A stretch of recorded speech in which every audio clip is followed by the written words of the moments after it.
دي حبايه بطاطس موجوده في جميع البيوت. طب احنا دلوقتي نرميها؟ لا مش هنرميها، احنا هنزرعها مع بعض كده ونستفيد منها احسن من ان احنا نرميها. هنوريكم كده الخطوات خطوه خطوه واحنا بنزرع مع بعض. اول حاجه احنا معانا جردل كده بايظ هنستخدمه مع بعض في الزراعه. تعالوا كده معانا.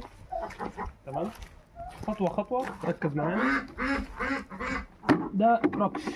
تمام،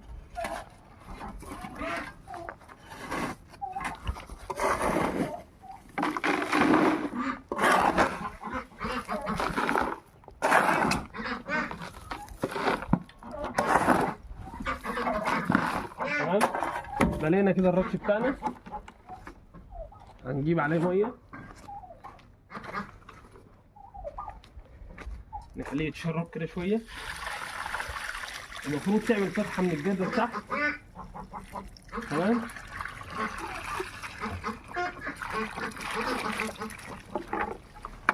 تعمل فتحه من الجردل تحت عشان الجذور بتاع البطاطس. تمسك حبايه البطاطس كده اهي. تمام، حطها كده وروح عاملين عليها شويه ركش خفيفه كده. تمام، بس كده. هنشوفها بعد 40 يوم ان شاء الله تبدا تطلع. انا زرعتها في البيت تحت وطلعت الحمد لله وعملت الجذور بتاعتها. لو بتحب الزراعه تابعنا على حساب يوميات عبد الله في الريف، هنزرع حاجات كتيره. السلام عليكم ورحمه الله وبركاته.